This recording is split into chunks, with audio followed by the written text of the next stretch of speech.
Hello, SquirrelTribe. So I'm curious how many of you have ever heard of the Universe 25 science experiment that was done in the 50s, 60s, 70s time frame? Because I came across this yesterday and it is beyond disturbing at how accurate this science experiment seems to be, especially if you step back and look at how things are going right now, today in our society, based off not just the political atmosphere, but the economic atmosphere, the way it feels in the sense of morals and emotions, and how people are constantly trying to one up each other, be better than each other. It's let me explain to you what this Universe 25 is. I want to show you a picture before anything else. I just want you to see this picture. This is John Calhoun, okay? So this is John Calhoun, and he did this experiment. You guys can see down there, these are a bunch of mice, and you can see this little diagram on the ground. These look like, we'll call it a pie. It looks like a pie with individual little slices, right? Let me just give you a little synopsis of what this Universe 25 is, and then tell me it's not weirdly terrifying knowing that this feels like exactly how our world is playing out right now. So, Universe 25 experiment is one of the most disturbing studies in the history of science, carried out by American scientist John Calhoun. Now, the time frame where this is done it's a little different depending on where you look. Some places say 1958 to 1962. I've found other places that say in the 60s and 70s. So I don't know if he continued on with his experiment after 1962 when they originally were going to end it. But this is what happened.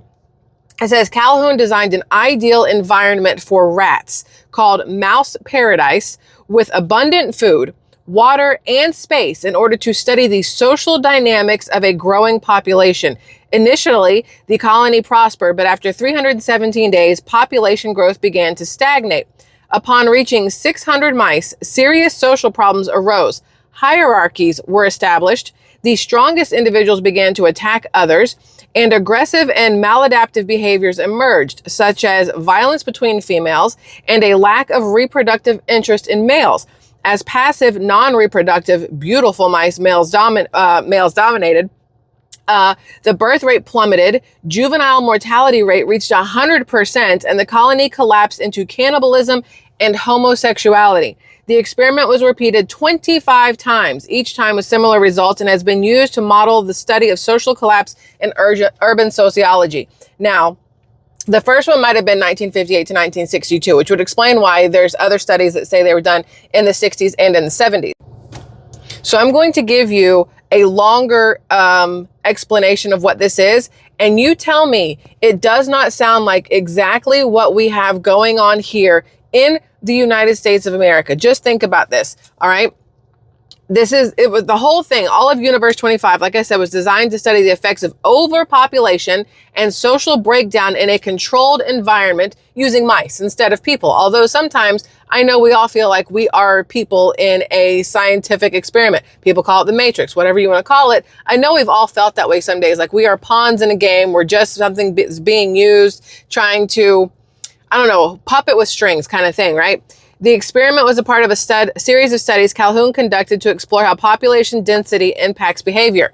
Now, population density impacting behavior. When you look right now, I mean, you go to a major metropolis, a major suburban area or major city, and you see the crime rate, you see the it feels like areas. Let's name big cities. Obviously, New York. I'm going to name Atlanta because that's where I'm from. I'm going to name places like Boston. Let's go ahead, San Diego, San Francisco. Let's go with Orlando even, because Orlando, Florida.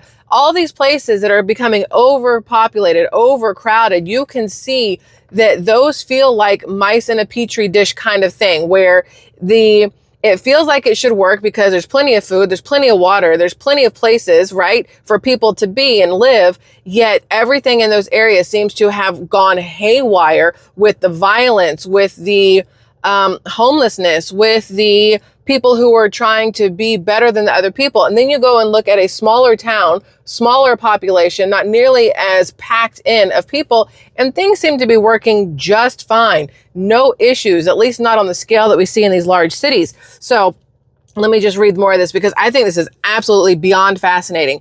In Universe 25, Calhoun created what he called Mouse Utopia at the National Institute of Mental Health.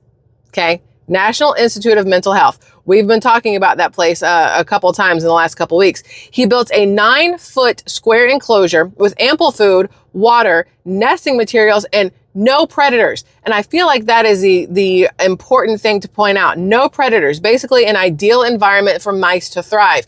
Meaning here we are technically in ideal environments to thrive, and yet somehow in every place you go, whether it's a small town or a city or whatever, there seems to be over time, as it grows and gets bigger or denser populated, however you want to phrase that, it feels like things start to crumble, collapse, right? The enclosure was designed to support up to 3,840 mice comfortably. He started with 4 male and 4 female mice and observed their population growth and behavior over time. Initially, the mice flourished. They reproduced rapidly and the population doubled every 55 days. However, as the population grew, social dynamics began to deteriorate. By around day 315, when the population reached over 600, signs of stress and overcrowding emerged despite there still being enough physical space and resources. Again, this sounds like every major city I've ever been to. Males became aggressive, forming dominance hierarchies, while others withdrew entirely. Beta male, alpha males, things like that, right? Females struggled to protect their young, and infant mortality rates soared. Where are we right now? Women struggling to protect their kids from social media, from predators, from sex trafficking, from all these different things, from other kids, right? Listen. A group of mice Calhoun dubbed the beautiful ones emerged, individuals who avoided social interaction, spending their time grooming and eating rather than mating or fighting. The population peaked at 2,200 mice, even though it had room for 3,840, right? It peaked at 2,200 mice around day 560, so about a year and a half in, far below the enclosure's capacity, and then began a sharp decline. Social bonds broke down completely, mating stopped, violence became rampant, and the remaining mice exhibited abnormal behaviors like cannibalism and extreme isolation. By day 600, the colony was on a path to extinction, and the experiment eventually ended with no survivors, even though food and water remained abundant. Calhoun interpreted Universe 25 as a warning about the consequences of overpopulation and loss of social roles. He coined the term behavioral sink to describe the collapse of constructive social behavior under extreme density. The experiment has since been widely discussed in psychology, sociology, and even popular culture, often as a metaphor for human societal collapse under stress or overcrowding, though its direct applicability to humans remains debated. It does not remain debated to me. Like, it seems extremely feasible. I think that's the word I want to go with. Feasible. Extremely feasible. You see right now, our population seems to be, it used to be man, woman, procreate, make babies, all good, right? And then something happened where now we have a very large population, LGBTQIA+, whatever other letters and symbols need to be in there. We have a very large population there. And so now you have less babies being born. You have more homosexuality emerging, more physical, what's the word here? Mutilation, I guess, would be the right word for people who are going trans and literally making it so they can't reproduce, which, you know, we haven't really gone into cannibalism, but that whole situation, it has the same effect at the end of the day. It's the death of a person, because if you are telling yourself that you're going to be a female now and not a male, they're calling it the dead name and all these other things. Cannibalism, the same.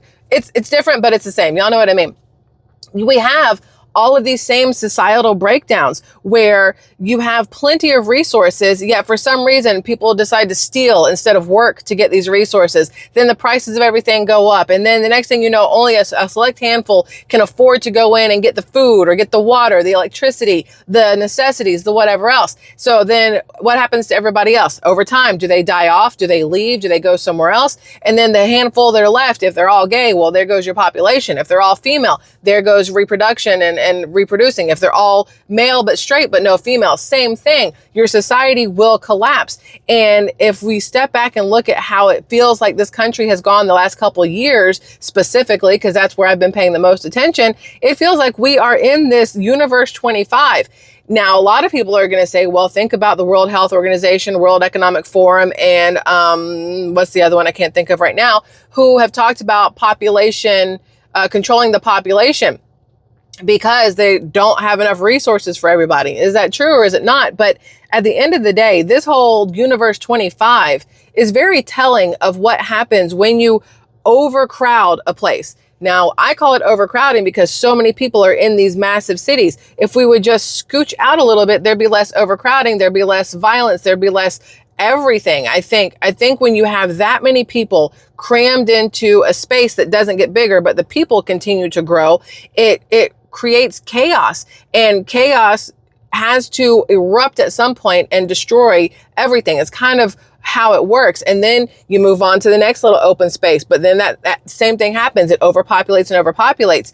And it's just crazy that people don't see the trajectory that we as a society are on because of, and I'm not going to say overpopulation because that isn't right. It's not overpopulation. It's overcrowding. It's too many people in one space. Instead of scooching out, we just keep getting closer and closer and closer and more condensed. And I think that whole situation is breeding grounds for the things that will destroy us as a society in general. Just anyway, very interesting. I just want to have a small conversation with y'all about it because I think it's fascinating. I would love to know your thoughts on it. Again, you guys can look it up. Universe 25, John Calhoun, 50s, 60s, 70s. I feel like we are the mice in the mouse utopia at this point. When does it, when does it all implode? Very interesting questions. Anyway, Squirrel Tribe, hiccups. I love y'all immensely. Thanks for being around for this conversation. I want to know your thoughts in the comments below, and I'll see you guys in the next one. Bye.